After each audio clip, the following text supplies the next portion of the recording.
It's 1969, so let's have a look at the year in review. Neil Armstrong and Buzz Aldrin walked on the moon while some other guy went along for the ride. Meanwhile, all the French and English could come up with was a really fast plane. Look out, boys, these groovy chicks are wearing the fashions that will last for 40 years. These girls are really keeping abreast of what's happening.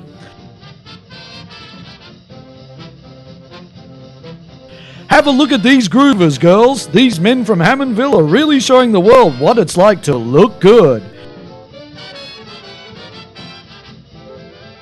We looked at our crystal ball, and this is your house of the future.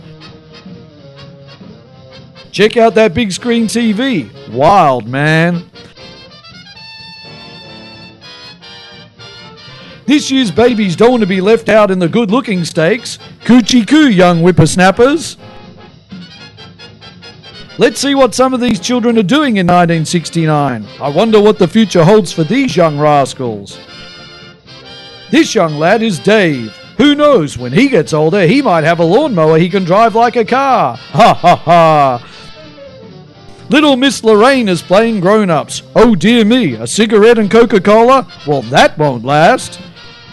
Master David has been growing his hair just like John, Paul, George and Ringo. One day he hopes to join the Fab Four and answer their fan mail. We asked Miss Annette what her favourite Beatles song was. Her answer was, Money. That's what she wants. And what about young Mark? When he's not chasing a soccer ball, he likes to help out at the school's tuck shop. There's no future there, laddie. What a sleeping beauty! And who said Glenn was unbearable? Now to our local news, and the spotlight is on the Moorebank area. The Clark Kiln United Soccer and Sports Club was born this year. Happy birthday, Clark, and many happy returns. But someone said, you can't play soccer in a brickyard, so let's play in a creek instead. Just like Engelbert Humperdinck, Clark Kiln wanted a snappier name, so hello Moorebank Sports Club. Here is one of the club's founders, Courtney Douglas. With a name like Courtney, no wonder everyone called him Nugget. It started off getting to go and where can we train? Oh, you can train at the brickworks. And I was telling you, we got started down there sort of thing, and they said, no, out. The big boss found out, get those kids out of there, So that's how we do. What are we going to do? We got nowhere to play, nowhere to do with it. So the army came in. We said, most of these kids are going to come from the army. So it was army ground. And as I said, the parade ground next to it was eventually when we got enough kids, we needed that ground there, and that's how we got from there to there, army permission again. So before you cross the Harris Creek Bridge, there's where all those little trees are now. But that was all open space. That was a goalpost. There was a goalpost there. There was a cricket pitch there, goals there, and I organised a mini peel right up in that top corner. Then you got the sewage works just there, and all that. Now, you've got to understand what we're talking about. Harris Creek was a wilderness. You couldn't see it from the road. To give people directions to come to these games, social games, we had to give them sort of directions. You come to so-and-so, and you'll find I'll put some signs up, you'll go in there. People couldn't believe it, people they thought it was it just opened up when you... They thought it was the greatest grounds they've ever seen. They said, this is marvellous, they couldn't believe it. Well, it wasn't marvellous, it was bloody dreadful. It was like a cow patty. That was completely surrounded by, in that part, was a wilderness. And it just got heaps of trees and trees all the way around. Once you got in there, everything was privacy. But when we say we first played at Harris Creek, they probably think, and rightly so, that we played on Harris Creek soccer field. Well, what we played on was a gravel pit. And the only reason that we were able to play on that gravel pit was because before we got started, everybody who could brought a lawnmower down on the Saturday afternoon, and they stood side by side and walked across the field that way and then walked across the field that way. Then we called it a soccer field. We had that first. Then the club got a few, and I used to organise the games. This is social games I'm talking about. Then they got permission to use the parade ground. It was a goalpost there. So we had field 1 and field 2. Then we got more. We get more. So I thought, I'll go up and I'll see the council and see if I can use Hammondville Park. And they said, oh yeah, you can use Hammondville Park. So I got a game up there one time and the ground was like that. That's as you come in, where the clubhouse was there and the field was like that. The kids used to kick the ball and go down. Yeah.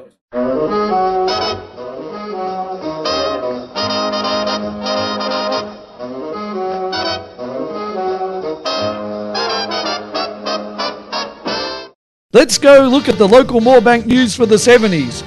It's 1976 and Moorebank Soccer Club has grown too big for Harris Creek. Pack up your gear, guys, we're going up the road to Hammondville Park. 1977, and after running around in the darkness, the club finally receives a grant to install floodlights. 1979, and it's a grand final win for the all-age team, the club's first for a senior team. 3 cheers for Moorebank, hip hip hooray! It's not just about the soccer club. $100,000 should help build a great sporting complex. In 2 years, it would be the envy of the world. Yeah, we've seen a few changes in the club. When I first came here, it was only one level, this particular structure. And I think it was it was early 90s they started actually building the second floor one. Before we used to have all of our committee meetings and general meetings downstairs in the change room. But there used to be bifold doors between the visiting change room and the home change room. And the canteen was somewhat smaller than what it is now. And through a lot of, I suppose, push and shove from the committee guys to Liverpool Council, they ended up getting the funds. And we had to invest a lot of our money too, the soccer money, for a lot of fundraising into this structure. Mind you, it's an envy of a lot of clubs now in southern districts, as is, I think, the new car park you just put in.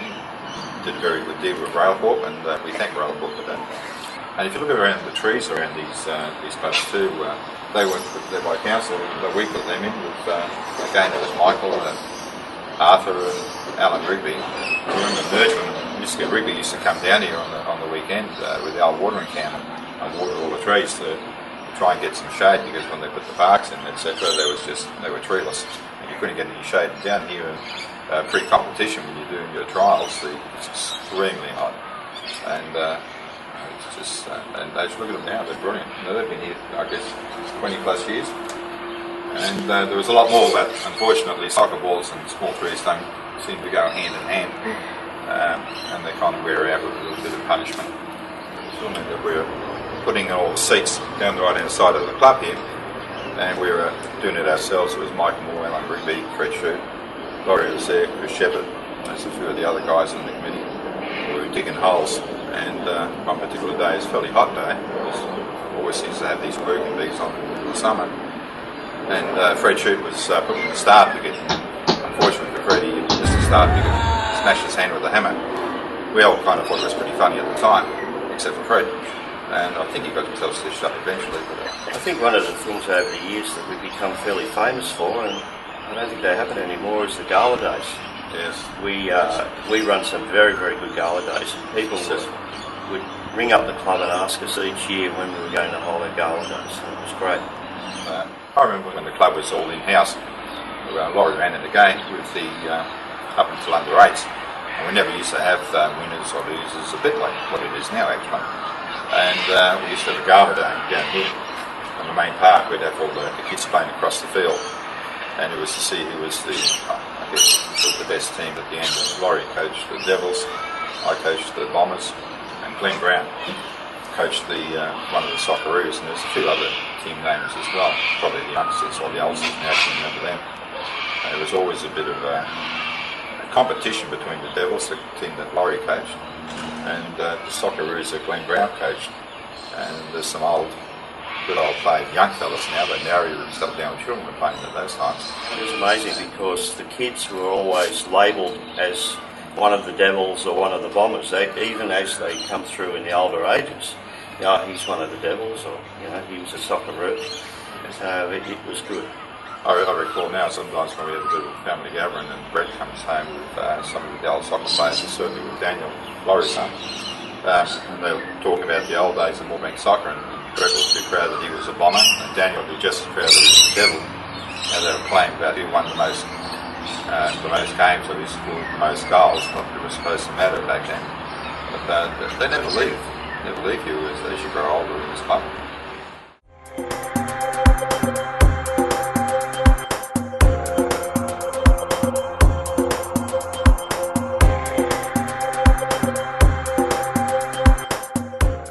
It's 2009, and after 40 years of highlighting them in our newsreels, let's go back to Moorebank Soccer Club one more time. Oh my word, 40 years of soccer at Moorebank? What a great effort! Let's have a quick look at the club's history.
Grand Final fever hit the club in 2005, bringing some great memories for all involved.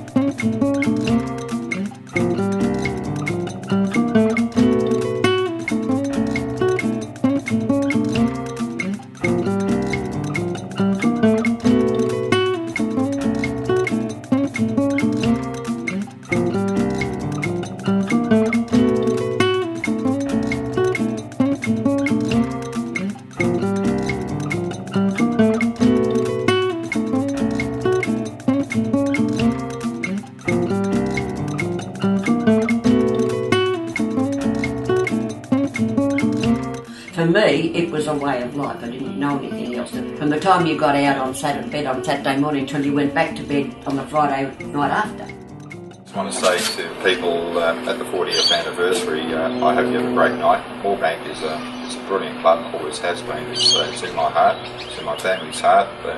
As I say, we've been coming down for 23 years, and I'm very sorry that I can't be there tonight because we're at a wedding. And the wedding we're at is one of the players that I've been involved with for many, many years, Ryan Pang. And my son's going to be there, and Tommy and Patrick, and a number of other ex-players from the club too that have been here for over 20 years. So I wish you well. I hope you have a few drinks for me. And this is our 40th anniversary. And I hope I'll be with you all in the 50th anniversary of the club. So good night and good future.